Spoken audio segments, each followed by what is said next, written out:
Welcome to the Barreto family. Here on this channel, we do videos on ministry, missions, and motherhood. And today is a missions. Are you tired? He's hungry, mommy. Hungry He's too. hungry. And today, No videos. It's breakfast, please. Thank you. Today's video is about missions. It's about ministry. We're going to show you guys a typical day in the life of a missionary. Now, the crazy thing is you won't see all of the prep work, but you will see what we've done today. So throughout the week, I made the materials, and now I'm going to just get it printed and put in the folders for ministry today. Here we go. Good morning, Eliana. So it is Saturday morning. It is now 10 a.m. Eliana slept till 9. But before Eliana got up, I was able to get some personal Bible reading done. I'm in Leviticus right now. And so I got some Bible reading done. And Andres has been over here since like 7 a.m. working on studying. So he's in university classes. And so this is one of the books he's reading for university, and then he has some homework assignments to get turned in. So he is studying theology in seminary and getting some of that taken care of. Our makeshift baby gate so that mommy can get breakfast made. Yeah, you're on the move, girly. You're on the move.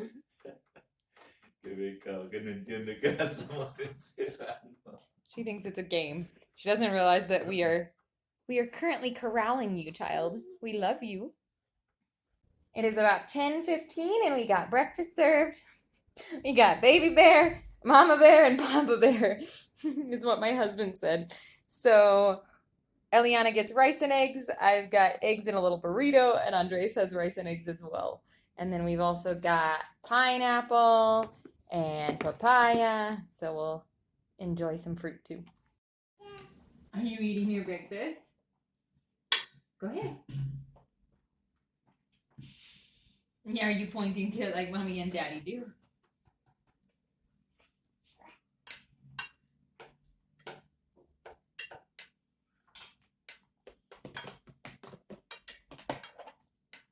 I was gonna get you some papaya. Would you like some papaya? Ooh, this papaya is fresh. Mm-hmm. Is that yummy? Okay, so this afternoon we have Kids Club, which for Kids Club, we have to get there a little bit early. We need to buy snack, and I need to get the stuff that I have ready printed. So for instance, we have a soccer tournament going on with the youth, which is kind of a hook to get them to come. And one of the teams changed their name, so I'm going to edit this guy and reprint it. And then I need to get everything printed for the week, or for class today. So that's what I'm going to do right now. Okay, so this is the new soccer bracket. And last week we had one game, and then this week we've got our next game. And then I'm also printing our attendance sheet. And what's cool about the youth is they're doing team competitions. And they earn points as a team for attendance, for completing their homework, and for memorizing verses. I'll show you the kids' names, but this is our attendance sheet. And so they not only earn points for their soccer team, so this is the soccer brackets, and they earn points, and at the end they will get a medal depending on who wins. But then to encourage them to come to youth group as well, those same soccer teams also have a team in youth group. So it's the exact same people on the team, and it's color coordinated, and they earn team points in youth group by attendance, by finishing the lesson assignment, which we send home as homework, and memory verses. And so these are the points that were earned last week, but then they can still come back and bring us that lesson from last week and continue to earn points. Is that each team has a captain, and we call them every week just to remind them that Saturday's coming, to let them know who's playing the game because it's one game per Saturday, but then also to remind them to call their teammates and make sure that their teammates are there. So we've had a lot better attendance with the youth because of that. Okay, so normally I would have had this done before Saturday, but I have two people that help me weekly. So I create the curriculum that we do for kids ministry. We've tried to find things online and it's all just coloring or mazes and nothing deep. And so we write it ourselves. And it always, I'll blow it up here real fast. It always has the Bible passage included because most of them don't have Bibles. And then after you read the Bible passage, for the younger kids, they just mark the right answer. They never have to do any writing. But it's got questions, and then it usually has an activity. Well, the activity this week is just selecting. So it's the story, the parable. It doesn't really have a name, but I'm calling it the parable of the seats of honor. And it's Luke chapter 14, verses 1 through 14. And so the kids are going to take this table and select the seat that they should sit in based on the parable. Well, I have an incredible person that sends us the drawings each week. And so I'll show you, he sent us these drawings last week for the class. The week before, he sent us these ones. Let me tell you, I am not at all art savvy, but this one was what he sent us for the parable of the Good Samaritan. Just incredible artwork. And so I was waiting on the art for this week because it was my fault. I sent it to him a little bit late. And he got it to me this morning or late last night. I don't know which. So right now I'm going to do a quick edit and get this done. And then I also have an amazing girl, since Spanish is my second language. She helps me by correcting my Spanish. And so she just sent me all of the lessons corrected. And what I'm going to do is just copy her corrections and paste it over top of the lesson for this week. And so that's what I'm going to do right now. And get that done. And then as soon as that is done, I can add the pictures and get it printed for the kiddos.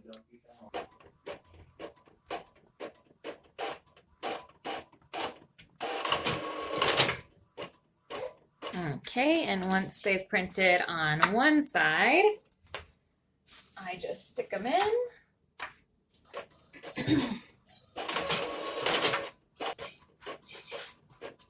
Okay, so sorry if you can hear the musical toy from Eliana in the background.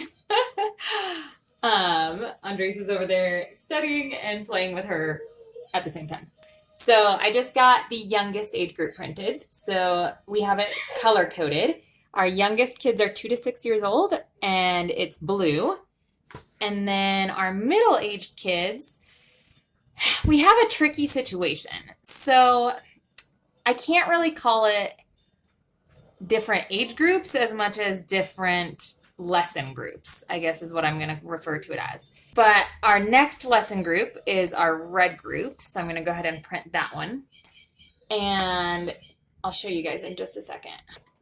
So while I'm over here getting these things printed, I just wanted to show you guys. Eliana has been in a mood. She likes to rip paper. She thinks it's hilarious. So there's our paper scraps. Yeah, you think it's hilarious. But Eliana is over with Daddy. And Daddy's studying and Eliana's playing. So that just gives you a little idea. While I'm in our office, just over that way, getting ministry things ready, Andres has Eliana. And he's also getting some of his university homework ready too. What I was saying, it's not so much age groups. So we do have that first group, our blue group, is ages 2 to 6. So this I would call an age group. And like I said, they just mark the right answer. They don't have to do any form of writing, no letters. And then they have this same activity on the back. Our next group, I'm going to call it a lesson group because, so this is our red group. And our red group is ages 7 to 12. Now, why am I calling it a lesson group? Because our youth group is ages 10 to 15. So there's an overlap. We realized that we've got two very different groups of kids. And I'm going to call them kids even though some of them are youth. We have some that are more experienced in life, I guess is the way I'm going to properly put it. And we noticed that it was causing challenges with some of the kids that I guess are more sheltered. I don't like using those terms necessarily, but I'm trying to find a way to describe it to you. So in the kids group, the red group, we've got kids that are 7 to 12 years old. Now that means we've got 10, 11, and 12-year-olds that are in the red group, but then we also have 10, 11, and 12-year-olds that are in the green group. And the green group is mostly our youth. We've noticed various challenges with that group. They're a little bit tougher skinned, I guess is a good way to put it. That's the group that we've had issues. We've had knives pulled at youth group. And we actually had not yet split it into youth and kids. So the day that the knife was pulled, all of them were together. We had 2-year-olds in the mix with 10-year-olds, 11-year-olds, 14-year-olds. And we realized that day that we needed to divide it. And so what we did is we didn't tell them that it's divided by age groups. We just divided it into the kids that like to play soccer and the kids that don't like to play soccer, which surprisingly, that split our group in terms of those personalities and challenges as well. So we've got the kids that are in the soccer tournament, and those are what we call a youth group. And then we've got the kids that aren't playing soccer necessarily. There are some that sit on the sidelines and they still join that youth group, but they don't come over to the red group. And then we have that other group of the roughly same age kids, but they're very different kids.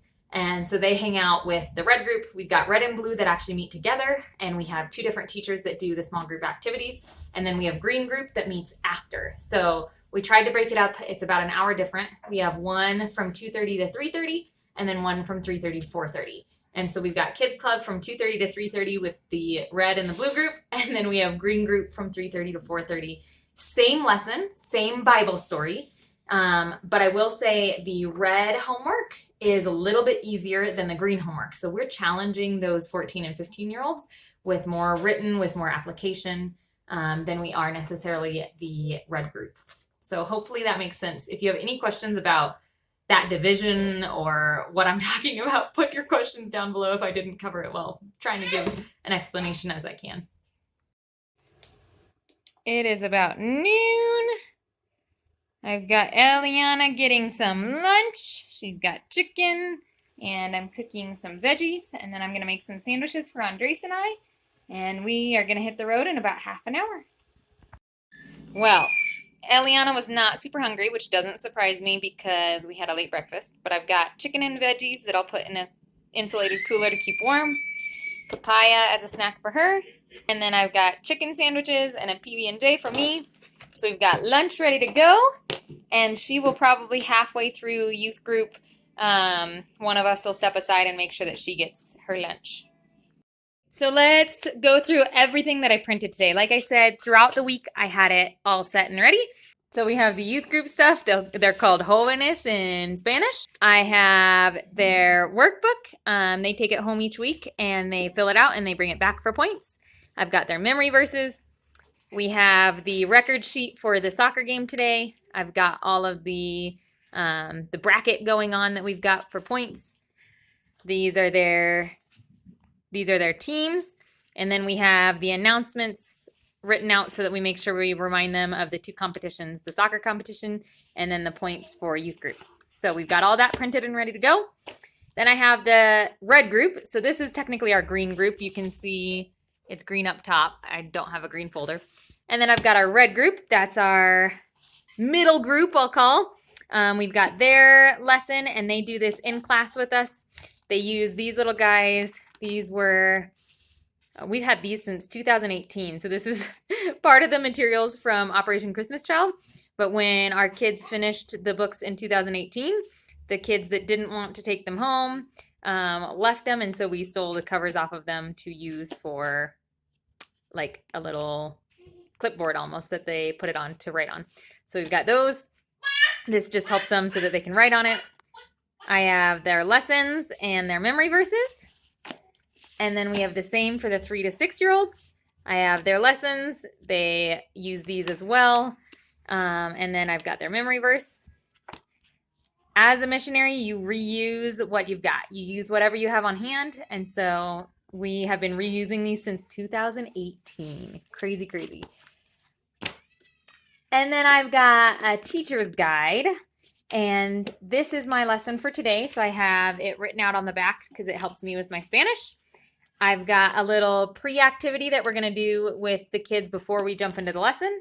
And then I have attendance records. And then I also have 2 copies of next week's story.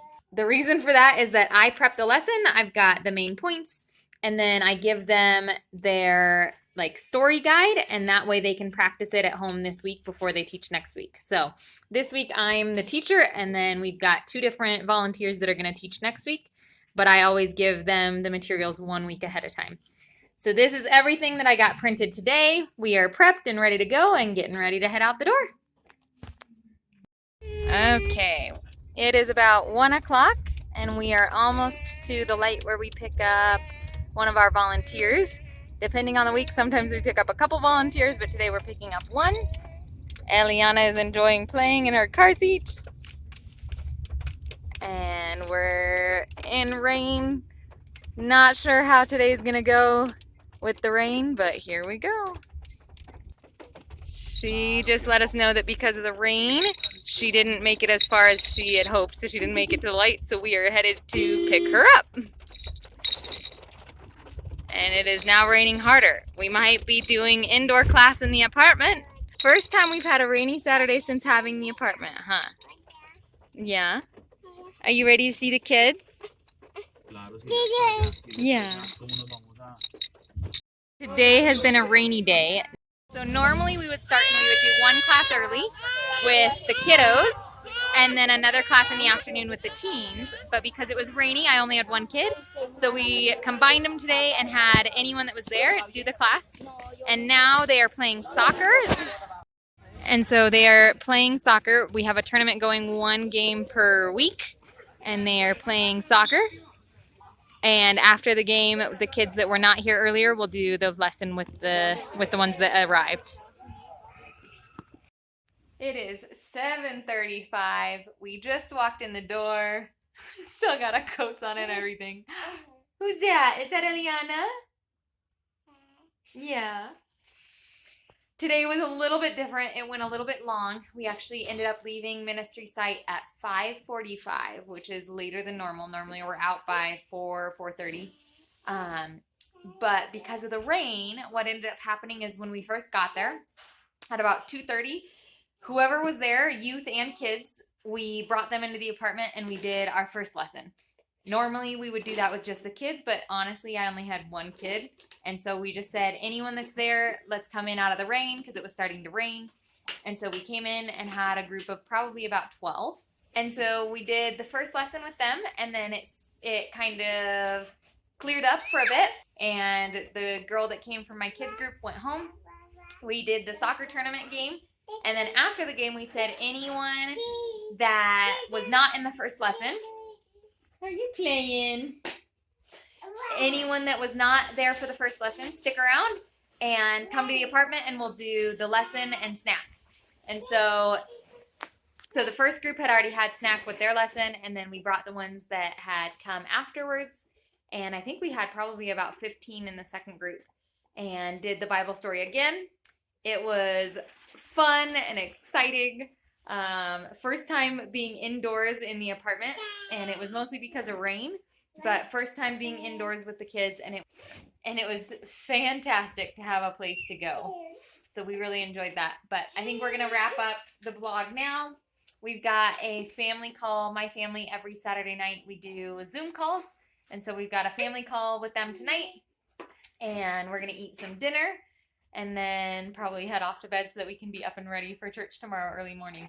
But hopefully you guys enjoyed this. This is just a small glimpse of what a typical day might look like for a missionary. Lots of fun ministry today. We are so thankful to have 2 other volunteers with us. If you guys want to check out another video, I'll put a link here for some of our kids ministry videos so that you guys can get another idea of what we do for kids ministry. And if you guys want to follow us on our journey as missionaries, you guys can click subscribe, and we will see you on the next video.